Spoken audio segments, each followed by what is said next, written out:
लालकुआं में केंद्रीय रक्षा राज्य मंत्री अजय भट्ट तिरंगा यात्रा में हुए शामिल। शहीदों को नमन कर शुरू की तिरंगा यात्रा, सैकड़ों लोग रहे मौजूद।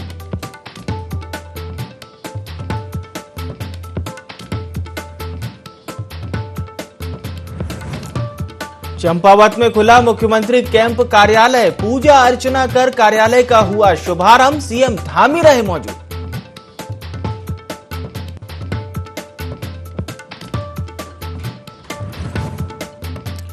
विधानसभा अध्यक्ष ऋतु भूषण खंडूरी ने निकाली तिरंगा यात्रा। अपनी विधानसभा में निकाली पैदल तिरंगा यात्रा। भारत माता के भी जमकर लगाए जयकारे।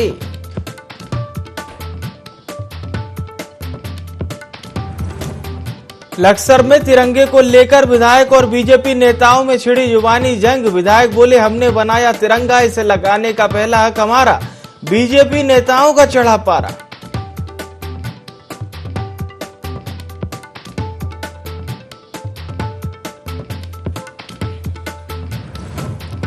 और देहरादून के मेडिकल कॉलेज की नई ओपीडी शुरू। ऑनलाइन देखा गया ऑपरेशन। सचिव बोले, आगे भी जारी रखेंगे ऐसे ऑपरेशन।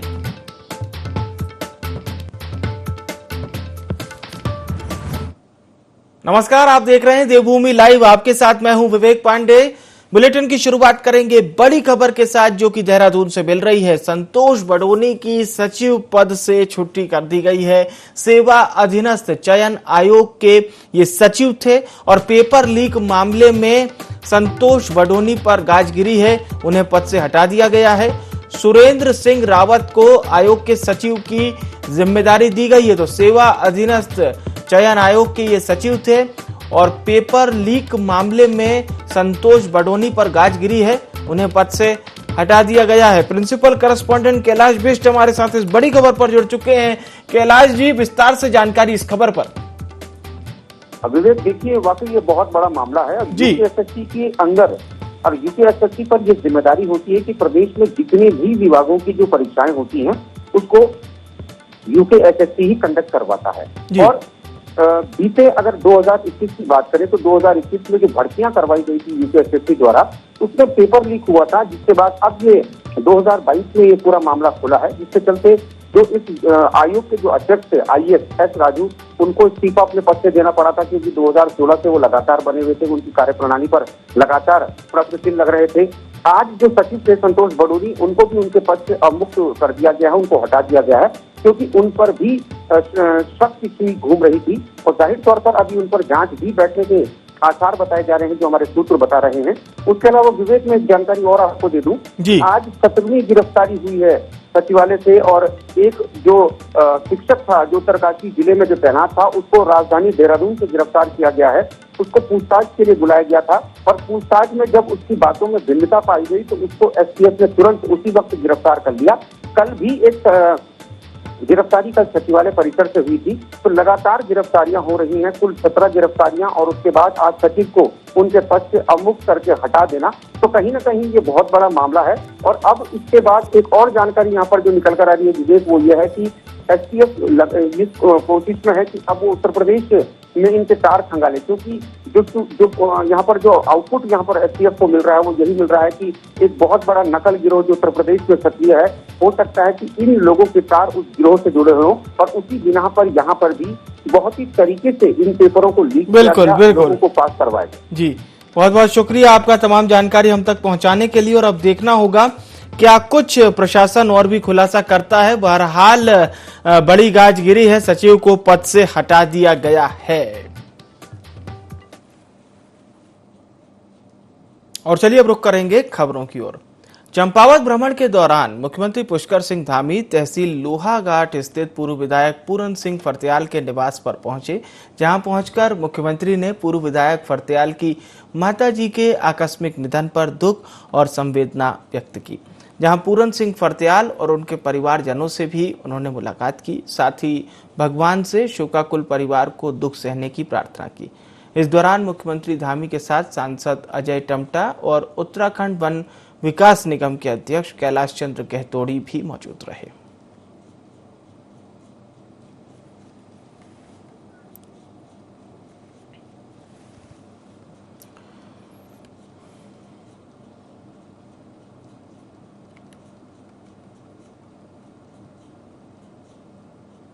देहरादून में सीनियर पीसीएस मितेश्वर आनंद की पुस्तक हैंडल पेंडल का प्रेस क्लब में विमोचन किया गया। इस मौके पर साहित्य, शिक्षा, पर्यावरण और समाज के अन्य क्षेत्रों से जुड़े लोग मौजूद रहे।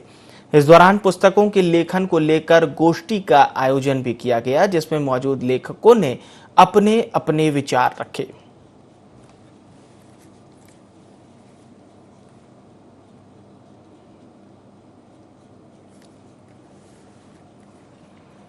आजादी के 75 वर्ष पूरे होने पर पूरे देश में अमृत महोत्सव मनाया जा रहा है, तो वहीं कोटद्वार में भी भारत तिब्बत सहयोग मंच द्वारा शहर में तिरंगा यात्रा निकाली गई, जिसमें कार्यकर्ता तिरंगा हाथ में थामे देशभक्ति के गीत गाते हुए दिखाई दिए। जिसके बाद इस तिरंगा यात्रा में उत्तराखंड विधानसभा अध्यक्ष ऋतु भूषण खंडूरी भी शामिल हुई। हाथ में तिरंगा लहराए विधानसभा अध्यक्ष ने भारत माता की जय के नारे भी लगाए।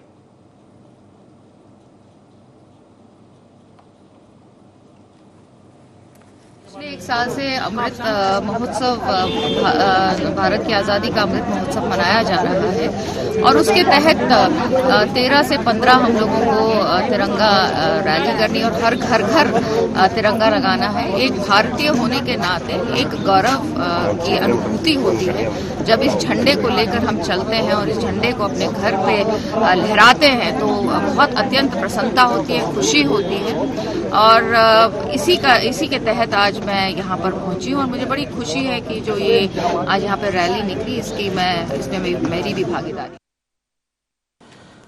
आजादी के अमृत महोत्सव के उपलक्ष्य में तिरंगा यात्रा निकाली जा रही है। लक्सर में भी सांसद डॉक्टर रमेश पोखरियाल निशंक के नेतृत्व में भाजपा ने तिरंगा प्रभात फेरी यात्रा निकाली, जिसमें स्कूली विद्यार्थी भी शामिल हुए। यात्रा दुर्गा मंदिर चौक से लेकर बालावाली तिराहे तक निकाली गई।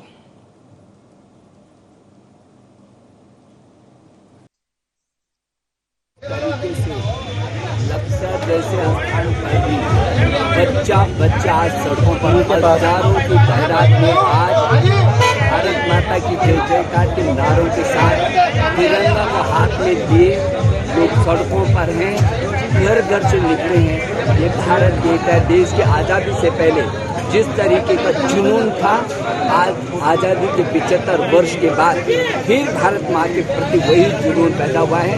इस देश के यशस्वी प्रधानमंत्री नरेंद्र मोदी जी ने कहा कि आप अगली सदी हिंदुस्तान की पूरी दुनिया में, और आज वो दिख रहा है।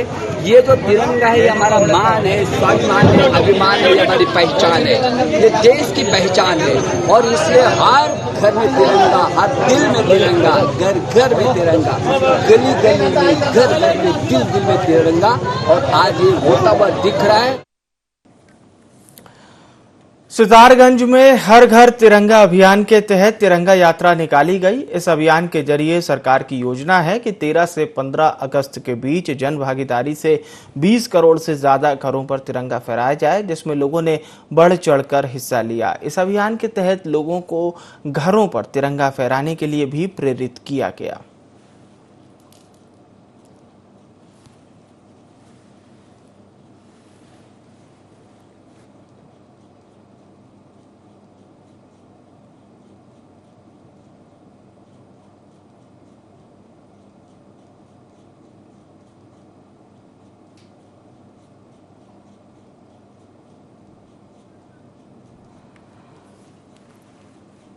सोशल मीडिया में इन दिनों यूट्यूबर बॉबी कटारिया का एक वीडियो तेजी से वायरल हो रहा है, जिसमें वो सड़क में खुले में शराब पीता हुआ और दबंगई दिखाता हुआ नजर आ रहा है। अब इस पूरे मामले में डीजीपी अशोक कुमार के निर्देश के बाद कार्रवाई की प्रक्रिया शुरू हो गई है। दरअसल एक और वीडियो को लेकर कैंट कोतवाली में बॉबी कटारिया के खिलाफ कई धाराओं में मुकदमा दर्ज किया गया था, तो वहीं अब उत्तराखंड पुलिस ने 14 अगस्त को कैंट कोतवाली में पेश होने का नोटिस भी जारी कर दिया है।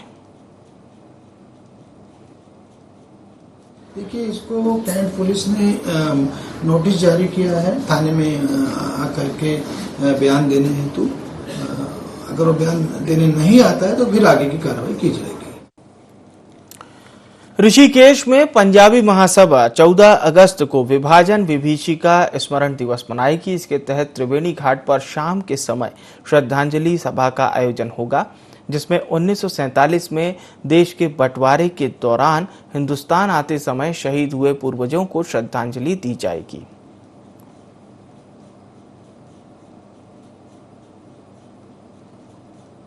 पिछली बार प्रधानमंत्री जी ने पिछली 15 अगस्त को ये एक घोषणा की थी कि हर साल 14 अगस्त को विभाषण विभीषिका स्मृति दिवस मनाया जाएगा।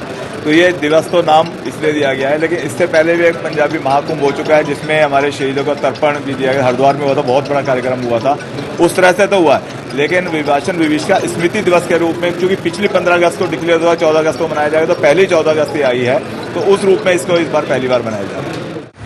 14 तारीख को जो मोदी जी द्वारा एक दिन हमें दिया गया है विभाषण विभाषिका दिवस, उसके उपलक्ष्य में हम लोग त्रिवेणी घाट पे 3 बजे एक श्रद्धांजलि सभा करेंगे। उसके बाद हवन का कार्यक्रम है। फिर हमारे चीफ गेस्ट जितेंद्र सिंह सेंटी जी आ रहे हैं, उनका सम्मान करेंगे। आजादी के अमृत महोत्सव के तहत जसपुर में भाजपा कार्यकर्ताओं ने प्रभात फेरी निकाली। प्रभात फेरी का नेतृत्व पूर्व विधायक शैलेंद्र मोहन सिंघल ने किया। इस मौके पर शैलेंद्र मोहन सिंघल ने कहा कि भाजपा ने कार्यकर्ताओं और पदाधिकारियों से हर बूथ पर प्रभात फेरियां निकालने की अपील की है।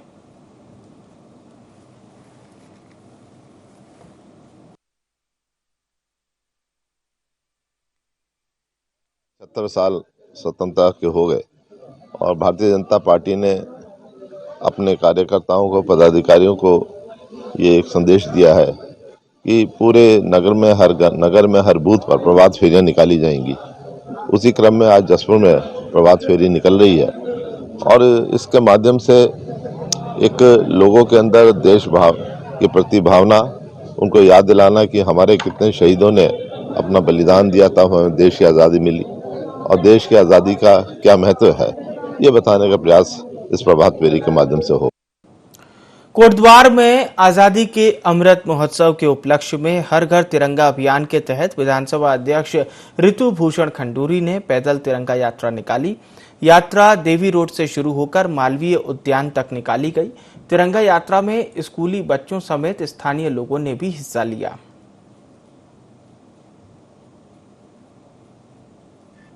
बहुत खुशी है मुझे कि 1 साल पहले ये निर्णय लिया गया कि ये पूरा साल जो है आज़ादी का अमृत महोत्सव की तरह मनाया जाएगा और खूब जोर शोर से सबने मनाया है। मुझे आज बहुत खुशी है कि जिस तरह से हम सब चाहते थे कि जनता की भागीदारी हो इस तिरंगा यात्रा में, हर क्षेत्र से लोग इस रैली में जुड़े हैं और जो गौरव की अनुभूति हम सबको इस रैली में हुई है, लेकिन आज उस तिरंगे के नीचे और उसके साथ चलते हुए बहुत आनंद आया, बहुत उत्साह और गौरव पूर्ण एक एहसास हम लोगों के अंदर हुआ। हर घर तिरंगा तो फहरेगा, हर आदमी के अंदर भारतीय के अंदर भारतीयता जो है वो है, कूट कूट के भरी है।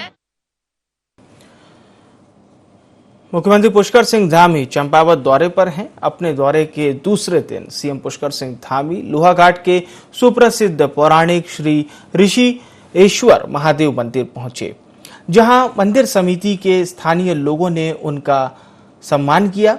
सीएम धामी ने मंदिर पहुंचकर महादेव की पूजा अर्चना भी की और साथ ही साथ मंदिर में 7 दिवसीय भागवत कथा का शुभारंभ भी किया।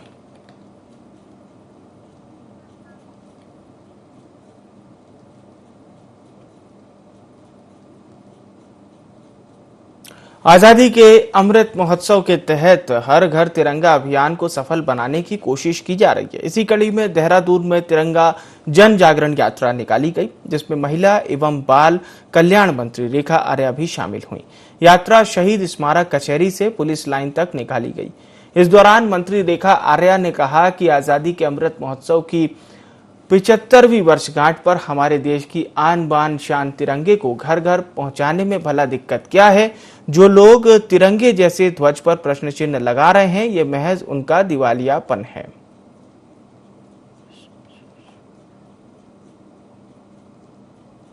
देश अपना 75वां वर्षगांठ मनाने जा रहा है और इस अमृत काल में हम सब लोग चल रहे हैं। अमृत महोत्सव जो है पूरे देश भर में सेलिब्रेट किया जा रहा है। निश्चित रूप से यह 75वां वर्ष अपने आप में विशेष है और इसको विशेष बनाना भी चाहिए। और इस परिप्रेक्ष्य में हमारे देश का आन बान शान, हमारी स्वतंत्रता का प्रतीक, यदि उस तिरंगा को हम हर घर तक पहुंचा रहे तो दिक्कत कहाँ है? यदि हम इस देश के बाशिंदे हैं, इस देश में रहते हैं, इसकी माटी से हम सब कुछ अपना जीवन आगे बढ़ाने का काम करते हैं, इसके आशीर्वाद से हम आगे बढ़ते हैं, तो आखिरकार इस माटी का तिलक लगाने में दिक्कत क्या है? मुझे लगता है कि कुछ लोगों की गिरी मानसिकता है जो तिरंगा जैसे पवित्र ध्वज पे भी जो है जो प्रश्न चिन्ह उठाते हैं। मैं तो यही कहूंगी कि हे ईश्वर उनको सद्बुद्धि दे। और अब देहरादून से बड़ी खबर, पेपर लीक मामले में एक और गिरफ्तारी हुई है। एसटीएफ ने पूछताछ के लिए दरअसल ऑफिस बुलाया था और अब यह भी बताया जा रहा है कि बयानों के आधार पर अब गिरफ्तारी हुई है और जल्द बड़ा खुलासा हो सकता है। तो एक और गिरफ्तारी हुई है और उस व्यक्ति को एसटीएफ ने पूछताछ के लिए अपने ऑफिस भी बुलाया था।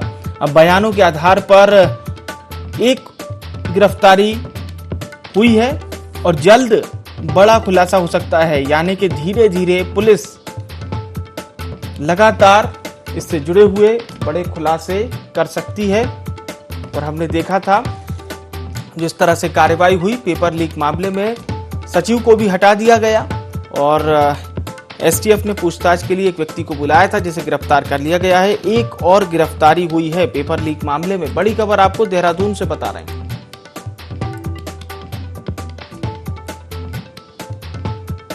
तो जल्द बड़ा खुलासा भी हो सकता है इस पूरे मामले में। और पेपर लीक मामले में एक और गिरफ्तारी हुई है।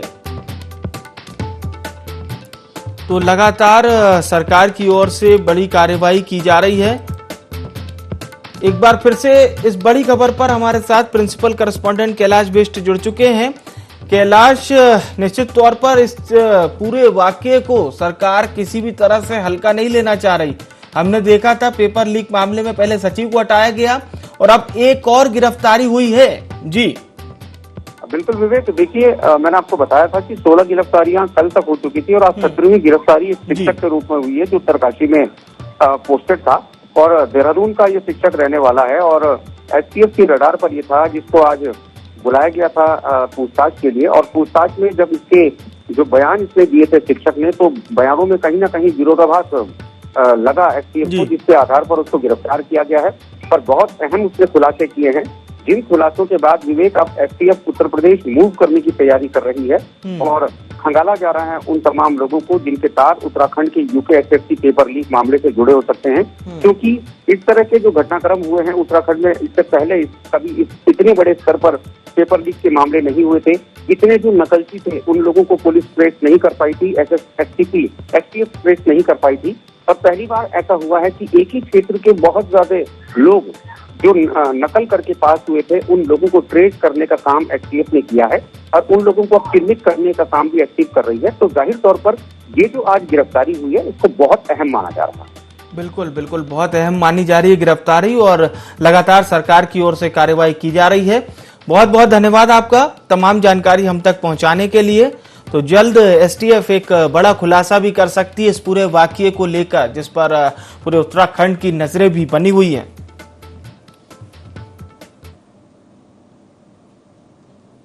देहरादून में नगर निगम ने 1,70,000 तिरंगा फहराने का लक्ष्य रखा है। निगम ने अभी तक 1,20,000 घरों में तिरंगा पहुंचा भी दिया है। नगर निगम के महापौर सुनील उनियाल गामा ने कहा कि तय समय यानी कि 15 अगस्त तक सभी घरों में तिरंगा पहुंचा दिया जाएगा और हर घर तिरंगा अभियान को सफल बनाया जाएगा।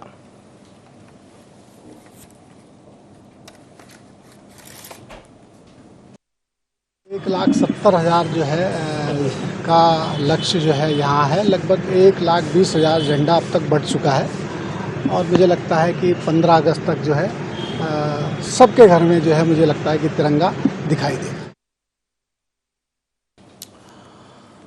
और चलिए खबरों में आगे बढ़ते हैं और बात करते हैं सितारगंज की। हर घर तिरंगा अभियान के तहत तिरंगा रैली निकाली गई। ये रैली मंत्री सौरभ बहुगुणा के आह्वान पर निकाली गई। इस तिरंगा रैली में कई लोग शामिल भी हुए। रैली नवीन मंडी से चिंती मजरा चौराहे से होते हुए महाराणा प्रताप चौक तक निकाली गई और रैली में भाजपा कार्यकर्ताओं समेत स्कूलों के विद्यार्थी भी शामिल हुए।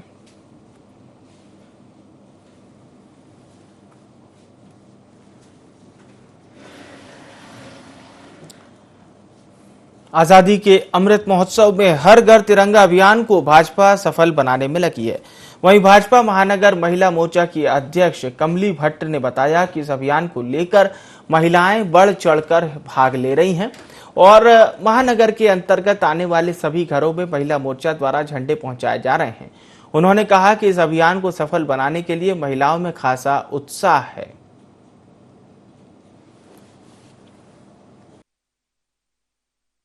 मैं आप सभी उत्तराखंड वासियों से निवेदन करती हूँ कि हर घर झंडा, और झंडा हमारे महानगर से लेकर नगर निगम से लेकर सब घर घर में पहुंचाए जा रहे हैं। और महिलाओं की जो मैं भूमिका बताना चाहती हूँ कि महिलाओं की इसमें बहुत बड़ी भूमिका है। अभी आपने देखा होगा कि मैं महानगर अध्यक्ष महिला मोर्चा की होने के कारण प्रत्येक मंडल में बूथ स्तर तक हमारी जो मंडल अध्यक्ष है वो जा रही हैं और प्रत्येक घरों पर झंडा पहुंचा रहे हैं। तिरंगा यात्रा भी बहुत भव्य हो रहे हैं, जगह जगह हो रहे हैं। और मैं देखती मानती हूँ कि इसमें महिलाओं की सबसे बड़ी भूमिका है कि वो घर घर जाकर प्रत्येक व्यक्ति को झंडा दे रहे हैं।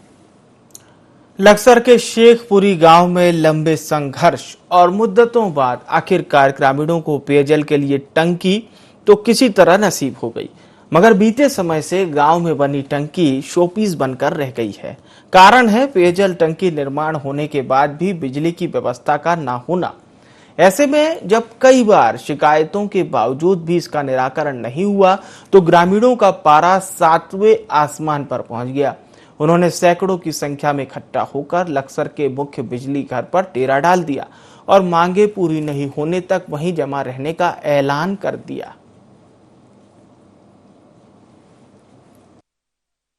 टंकी 6 महीने लगे हुए हो गए और बिजली विभाग का बिल भी सब ये दे दिया एस्टीमेट बनाकर, और 6 महीने से इन्होंने वहाँ से कोई भी मतलब इसका व्यवस्था नहीं करी कनेक्शन की, और लोग परेशान पानी के बिना। 4,93,000 की वो क्या नाम वो काटी हुई इनकी रसीद। और जो मोदी की योजना उसको ये कुठाराघात कर रहे हैं, मतलब उसे बिल्कुल पास नहीं होने दे रहे, क्योंकि जब बिजली नहीं दे रहे तो पानी कहाँ से दिया जाएगा। नंबर 1। नंबर 2, गाँव में ना ये क्या नाम 1 महीने में एक बार रीडिंग होनी चाहिए, ये दो महीने में एक रीडिंग करते हैं। और वो जब 300 से ऊपर जाती है तो उसके 550-6 रुपए लगने शुरू हो जाए। जो 300 नीचे होती है तो इस मारो उन्हें किसान को या कोई भी हो गांव का उसको फायदा होगा। एक ये रोस्टिंग प्रणाली, एक ये है क्या जो उत्तर प्रदेश में अब जाओ जो पहले थी 170 रुपए थी वहाँ से, अब उन्होंने 85 रुपए पर पावर कर दिया। तो यहाँ से उत्तर प्रदेश की भांति यहाँ भी ना 85 रुपए पर पावर बिजली का रेट होना चाहिए। और देवभूमि लाइव में फिलहाल के लिए इतना ही। मुझे आने विवेक को दीजिए इजाजत। नमस्कार।